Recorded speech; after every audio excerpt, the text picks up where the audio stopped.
Happy Halloween, everyone. What's going on? I'm Dave. And I'm Joe. Joe the Werewolf.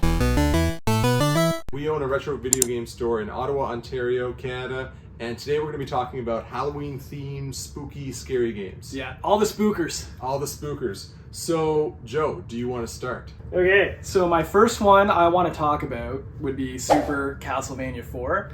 I mean, a bit cliche to talk about a Castlevania game first, but yeah, in my opinion, that's one of the best 16-bit games ever made. Or totally. It's one of my favorite games of all time. And the funny thing is, every Halloween for the last like 5 or 6 years, I decided to pick it up and play it, and I would never finish it. And then I want to say like 2 or 3 years ago, I had the Super Nintendo Classic, and so you could actually like use save states. Yeah. And so I didn't like save state my way through the game, but if I got to a certain level, I could actually just save state it and come back to it later. Because normally I would just turn it off Go and lift, then not lift some go back. weights. Yeah, you know, go crack some whips. Go and get come jacked. Back. Yeah, totally. Eat some turkey out of the walls and yeah, eat wall turkey. It's and delicious. come back to it. But yeah, so I actually finished it a few years ago, and I mean, beginning to end, like amazing graphics, amazing soundtrack. It's great. It's great. And it came out at the beginning of the Super Nintendo life cycle, and it still, like, even the games at the end, like, it still was comparable. I play it every Halloween. It's so exactly, good. yeah. So all right. So next game. Next game. So I'm gonna go like off the wall here and talk about Kid Dracula on the Famicom. And I believe there's now a port on the Switch, if I'm not mistaken. Yeah, the Castlevania collection has it. Yeah, so you can play it that way. It's there. It's a really fun game. It's like a really kiddie type, like it's a platformer, kind of like, you know, I don't want to say Mega Man because you're walking around shooting things, but it's a cute platformer. It's challenging. It's really good, and I like playing that at Halloween. I'll talk about. It's on my list of to play for sure. It's really good, and we actually had a copy in the store a couple weeks ago that we got in the collection, and it sold the week that we played it. Yeah, like instantly. It sold right away. So people like that game. Another game I want to talk about is Splatterhouse. So Splatterhouse, I've got my TurboGrafx copy here, but I also have it for the Famicom, and this is kind of like the kiddie version of the game. Which, if you can imagine, like if you've ever seen gameplay of the original Splatterhouse, this is like fairly spooky for the time. That's right. I had no idea you owned that. So that's really cool. This one here too? Yeah. Yeah. No, I knew you had that. I didn't know you had the Famicom one. Because I was looking for games to talk about for this video, and I'm like, I have this one too. So this one's kind of like the kiddie one, which is not as like gory, but it's still pretty scary. And it's amazing what they were able to do on the Famicom cart. But you know, the TurboGrafx game here, like it's fun, it's iconic, it's spooky, it's got like good music, boss battles are fun. It's not the hardest game, but it's a great game to play at Halloween. Well, a seasoned pro like yourself, it's not the hardest. I mean, every game I play, every game I play, I beat it a couple of years ago. Yeah. And Joe and I know when we beat games because like no matter what I'm doing, if I beat a game, I take a picture of the end screen and then like within seconds I'm texting it to Joe because like I'm not gonna send it to my mom and be like, hey mom, I beat Splatterhouse. I think you should. Yeah, my mom would be like, what is that game you're playing? Next time I beat a game, I'm sending a text to my mom. By the way. Also, like I'll show like a closer screenshot of the cover of this. Like, there's nothing here. Like, there's no teen, no mature. It's just like that was out on the shelves at one point. Yeah. And like, this is a spooky game. It's like it's creepy. It's a really really great game. Like, however you can play this. Like, I think it's also on the Genesis. 2 and 3 are on the Genesis. Oh, 2 and 3 on the Genesis. Okay. So yeah, I've got 3. I don't have 2. So. Yeah. Have you played 3? I have not. Right. But I heard that they changed it. It's instead of being like a side scroller, it's like an isometric beat 'em up. It's still good, but they kind of changed the formula. No, it's just you gotta. I think he's like saving his girlfriend, or the original premise is like he dies and then like he gets put like the house like the spirits bring him back. Okay. Yeah. And then like he has to go save his girlfriend or wife or something, and he succeeds at the end. It's great. Good Spoilers Spoilers for the really old game. Yeah. So, all right, what do you got? Okay, next, what I'll do is I'll just talk about, like, obviously cliche, but these two here, Castlevania 1 and 3, these are the good ones. Where's Simon's Quest? Oh, is it there? You got it? Okay. Boom. I also have Simon's Quest. I thought you were going to just leave that to the side. No, so the funny thing is, growing up, I actually only ever had Simon's Quest. My dad got it secondhand from, like, a corner store that used to rent video games, so he grabbed that. Not terrible, but when you're like 7 or 8, like, and even trying to solve that game now without a guide, it's pretty cryptic. Yeah. So great music and everything. The third one I used to rent a lot, Didn't get very far in it because, again, it's pretty difficult, and I haven't really put the time into it. But the first one, I remember, was kind of like when I first met you. I remember I sent you a picture of me finishing it, and I remember staying up till like 3 a.m, like trying to beat Dracula, and then I finally figured out his pattern and like just destroyed him once I figured out what to do. But yeah.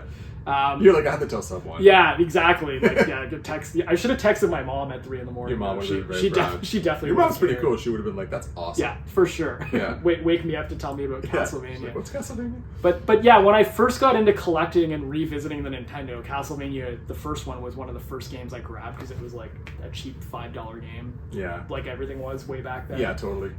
So yeah, one of the ones I actually put time into and finished, and again, great game, great music, still holds up today. So don't play it every year like I do Super Castlevania, but every other year I'll throw it in and play through it. I can still play both, like 1 and 3.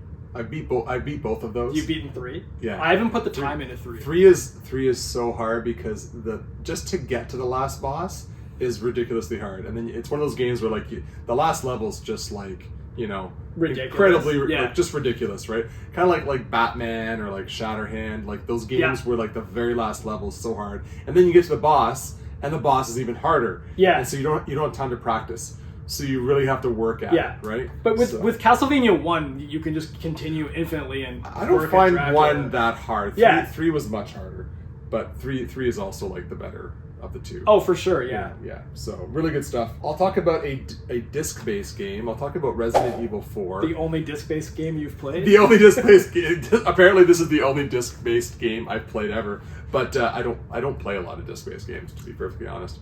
So I played this many years ago, and I've played Resident Evil 1, 2, and 3. Absolutely love those. And like I'm old enough to remember when Resident Evil 2 came out, and that was just terrifying, right? But 4 is so good. The sound in this game, it's just like the chainsaws in the background.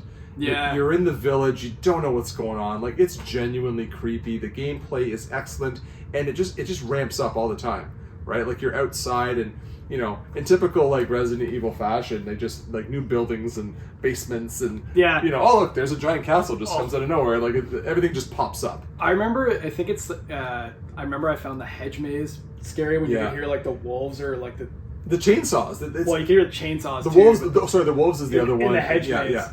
And then there's one part where you're like in the sewer, and there's those guys you can't see, but you get down there and you just hear like.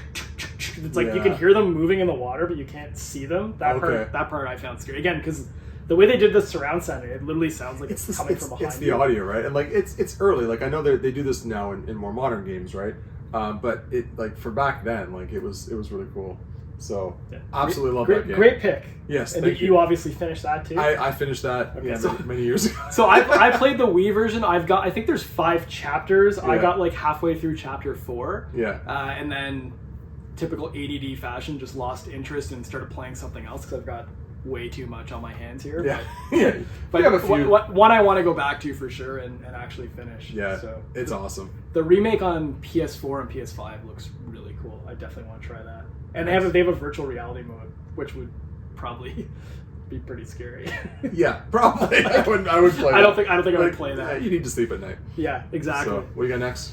We got Zombies Ate My Neighbors. So for me, that was a big rental game back in the day. Again, used to play with my stepbrother. A lot of these videos, if we're ever talking about games we played back in the day, it's going to be me talking about playing with my stepbrother Kenny, because he was 3-4 years older than me, so he had a job before I did, so he could actually like go buy stuff when it came out, or he'd go rent stuff.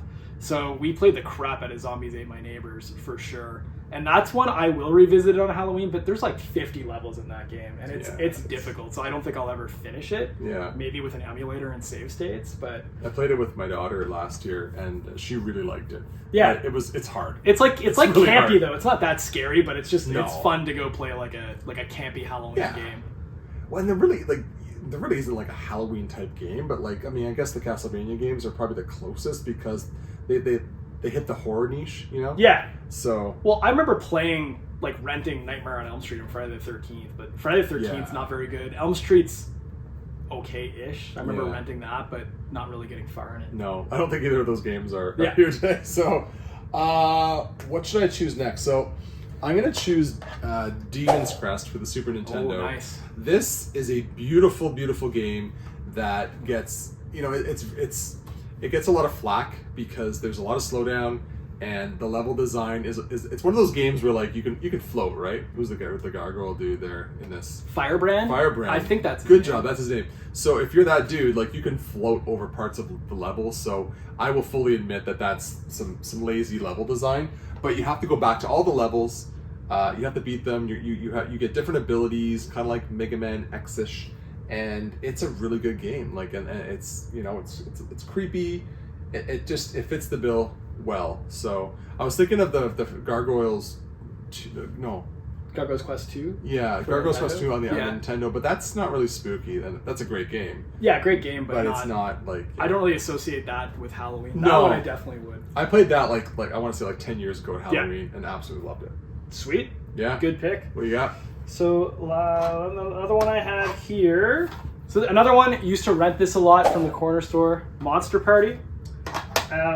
Again, I find it spooky. There's like the beginning where everything's like kind of normal, and then it turns into like, it's almost like hell mode. Like, and I remember that game, it was really hard. Didn't get very far in it, but just younger Joe remembers playing it like, on my own in my room, like obviously like sitting on the carpet cross-legged in front of like a crappy 14-inch black and white TV, but still finding it scary. One I'd really like to revisit. I've seen gameplay videos of it. I think Mike and James did it, and it just seemed like impossible to finish. Isn't it like every level based on like characters from other horror movies? I think so, yeah. Like that, yeah. Again, I never really got that far, but it kind of called to me when I was looking at my shelf to pick some games, because it's one I really want to go back and try and finish. Yeah. Yeah, man, cool. I've only played the first level of that game, and I never could get into it, but yeah, maybe gotta go back. We'll challenge each other. Well, and you're really good at games, so you could beat it. That's right. Yeah. Yeah. That'll be the recurring theme. Yes. Joe knows. Joe's got all the knowledge, and then Dave just beats all the games. There you go. So you and I played this. I think it was last year or the Halloween before that. We were both playing this at the same time. Yeah. That's one I have finished. It's not that Monster hard. It's so not that hard. If I can beat it, any of you can beat it. Monster in My Pocket, based on like a toy line back in the 80s. Yeah, it was like a comic and toys. It's fun. It's just like it's a cute little game. It's fun. Well, it's Konami, right? So yeah, it's Konami. It's quality. Yeah, it's quality. I mean, there's not much to say about it. Like, it's a well done little platformer. Good for scary Halloween. Yeah. One thing I will say, and I hate this about games, that one has it too. It's like the boss gauntlet at the end where you have to refight all the bosses. I don't mind that. I hate that. I think it's such a cop-out. Like, design a multi-phased, really cool boss. Oh, it's totally like, hey, what do we do now? It's to make the game longer. Yeah, or impossible there's to no beat during a downloadable rental. content, right? Yeah, for sure. Yeah, that was like your DLC back in the day. Replay this. That's like that. That's like Mega Man vibes, right? It's like, okay, you got to the end, Dr. Wily. Yeah, beat everybody again yeah. with like the 3 lives. You're like, what? Yeah, I just did that. No, thank you. No. Did you have another one, or I don't have any you don't? more. Okay. I mean, I've got 2 more here. Yeah, we can talk about those. I'm familiar with them, so... Yeah, so, like, Ghouls and Ghosts and then Super Ghouls and Ghosts. And, I mean, both excellent games. I've beaten both of them. You've beaten the Super Nintendo one? Yeah. But, like, here's the thing. Where you have to play it twice? No, I beat it once. That you didn't. I don't need to beat it twice. Yes, this you do. whole... No, you don't have to beat it twice. It's ridiculous. I beat them both once. I can beat it again. Like, what's the... Like, you know what I mean? Oh, here we go. I don't know, man. It's ridiculous. No, anyway, so I've beaten both of them one playthrough, and I probably could do 2. Now I feel like I have to. Both excellent. I did this one first. Well, this one's easier because it's just like the arcade port, right? So it's just like unlimited continues, I think. Yes. Like, I started playing it, and I remember thinking, like, I could beat this they're if I both just unlimited kept at it. Continues? Oh, maybe not. But I think that one, like, you literally start, like, mm-hmm. like pretty close to where you were. And you can shoot up in that one. Yes. Which is awesome. This one, I found the first level the hardest, but not because it's the hardest, but because you truly have to get used to the gameplay. Oh, yeah, for sure. Once you get, like, this game is frustrating, Super Ghouls and Ghosts. Yeah. But once you get used to the gameplay, then you just work your way through. Yeah. And you got to memorize stuff because the double jump mechanics. Well, you take it slow. Like, if that game, like everyone says, if you approach it like Contra, and you just... you're going to you can't do that. destroyed. You'll totally get destroyed. You know, it's interesting because, like, we're filming this in October, And I'm curious to see if we're going to sell more Halloween games in the next few weeks. Well, yeah, and so themed games, I should say. So, did you want to quickly talk about with regards to like what sells in the store?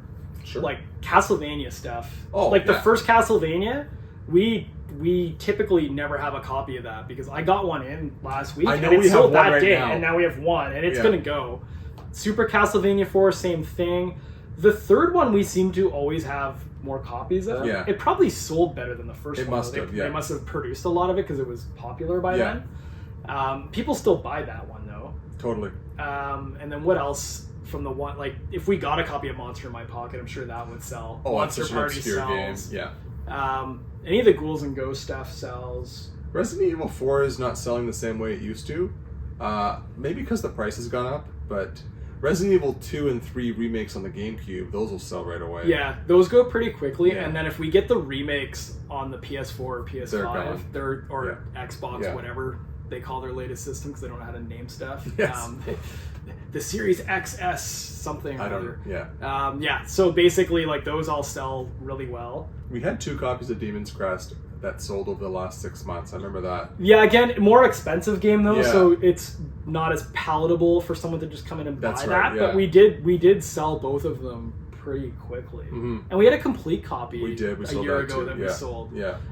I think with those games though, it's almost like because we don't reprice our stuff every week, it's like they eventually are underpriced, and then someone will come buy Yeah, them. we've talked about So- this. You've talked about this as well. Like, just we price something, we're comfortable with the profit we'll make from it. It might sit there for a couple of months. Yeah. And as the price of the product goes up, it becomes more like attractive. Exactly. Yeah. Yeah, For so- sure. But yeah, I mean, all these games sell pretty well. Like I also brought Castlevania Dracula X. Like, I really do like this game. I know a lot of people don't because they think it's a step back, but I don't know. I like the old retro like NES versions, so that's what this one's exactly like. And it is a bit ridiculous that you're still like pushing up and X or Y to like shoot your weapon. Your weapons, yeah. Yeah. Well, and the boss battle at the end is like, holy moly, like really, really, like you can't fall. but you've actually But beaten it. I've too beaten often, I've beaten right? it as Yeah. well. Yeah, I beat this one many years ago. So. Sweet. All right, so we'll end there, I think. So hopefully you guys got some recommendations here, and yeah, thanks for watching. Yeah. Cheers, guys. Thank you. Cheers.